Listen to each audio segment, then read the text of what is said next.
what's up, guys? Sorry for the mildly poor audio there, forgot my mic. So you just have the straight DSLR audio, which is really, really poor. It's really high pitched and tinny, zero bottom end to it, and no chance of going outside with it today.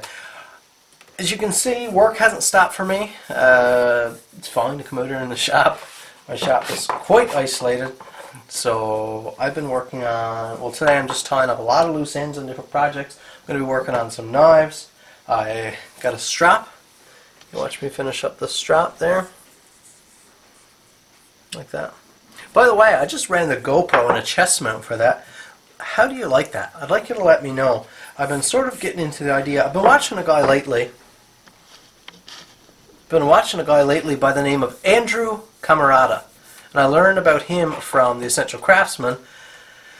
I love The Essential Craftsman, probably my favorite YouTuber at this point, but I've been watching a lot of Andrew Camarada, and he just kind of, there's no flashy cinematics, and there's no quick jump cuts and stuff like that. He just pretty much sets up his camera and works. He's got a landscaping business, he's building a house for himself, he's pouring cement slabs, he's doing some framing work, he buys a truck and fixes it up, and the camera just plays, and his videos are like an hour and a half long, and I don't know what it is about it, but you can just sit back with your arms folded and just watch him for an hour, just up under the truck, working, pulling a flywheel out of a transmission, or, well, I don't know what it is about it. And if you read down to the comment section, everyone else says the same thing. I don't know what it is, but they can just sit and watch this guy work for ages. I don't know if it's an ASMR type thing, but I enjoy it. So let me know if you like that type of thing, like with the GoPro on, just watching me go around the shop and work.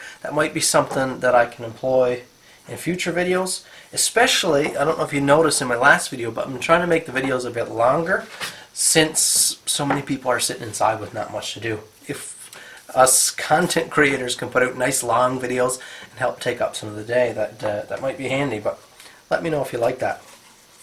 So like I said, working on this strap. These are available on my website, Noseworthy.com. This is done. So we have a fine finished leather side and a rough, the back of the leather side. Mounted on a piece of cherry, 8 inches long. It's a real nice piece. For me, it's like the right size. I ship it with a piece of polishing compound, a little brick of polishing compound. Very nice, and it'll get laser engraved KN knives along there as well. I'm also finishing up the radio holster.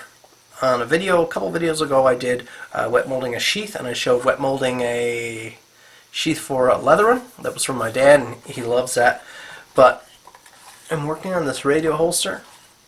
Here it is.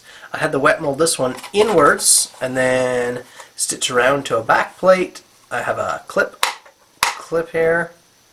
And this would be for a larger, more closer to like a ham radio style holster. I have a button stud here that I just put in. And then our strap, I don't have the radio here. The guy gave me the dimensions of the radio, and it'll come up to about here. There's a bunch of big buttons and antennas and stuff on the top, so he is going to punch that hole down here to see how tight that strap needs to be. So this will wear. I hope he likes this. You can run a belt through it, since this is so stiff, but you can also pry it out and clip it down over, or clip it onto your gear or something like that. So pretty cool here.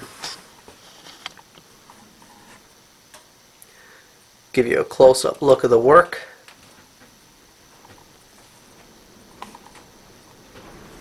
Those were the leatherworks.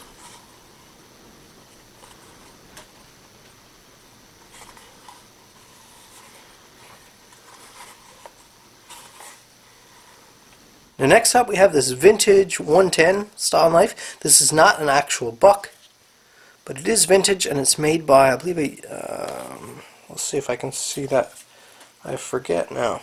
Made in Japan. Klein Tools Inc. The owner is an older gentleman who had this knife for quite some time, I believe. You can see those brass bolsters are really beat up bad. It's assembled slightly different from the buck, and that is the frame and the bolsters aren't milled one piece. You have brass liners here, and then the bolsters are a little bit more thin, and they're laminated onto that, with the pin, I guess. So a little bit different type of construction, but overall will work the same for my process. I'm hoping to get out most of these big nicks, and we'll reveal the beauty in this. This is Sunset Orange, stabilized, what is it, spalted maple burl. This is some beautiful stuff I've worked with before. Assembled with the two-part epoxy. Let's get to milling this down and see what we can expose on this piece. I'm going to start out with a probably 60% worn out 36 grit belt on my 2x72. For some reason this grinder seems super high tension today.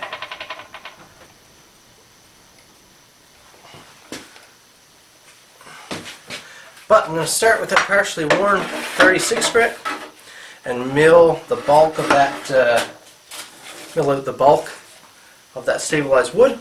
This dust collector over here is a 1 horsepower King Canada, and it advertises a little over 600 cubic feet per minute. But I had 10 feet of hose put on there for a little bit, and that's the piece that came with it.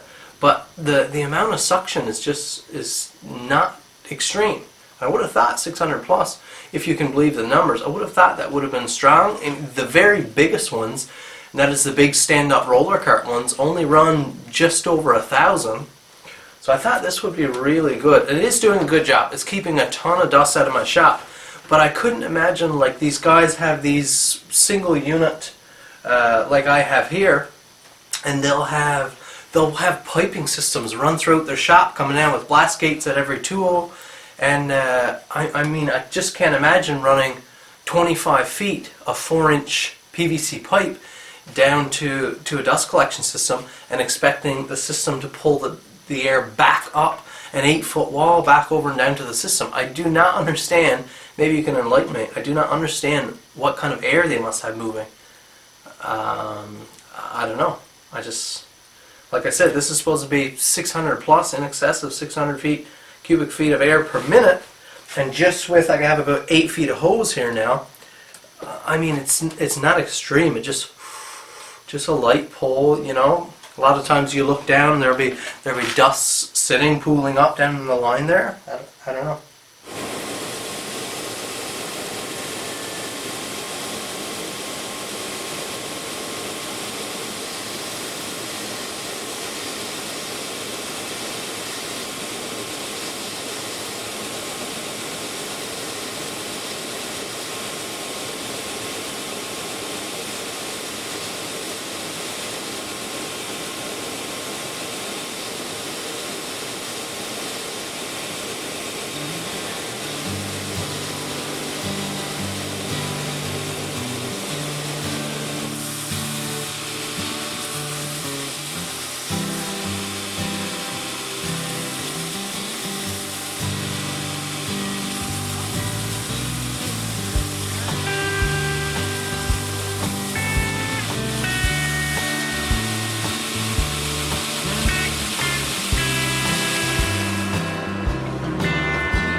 Well, that's all I have for you today, guys. Just finishing up here, and I've got to do some different work that I can't take you guys along for, but I appreciate you watching.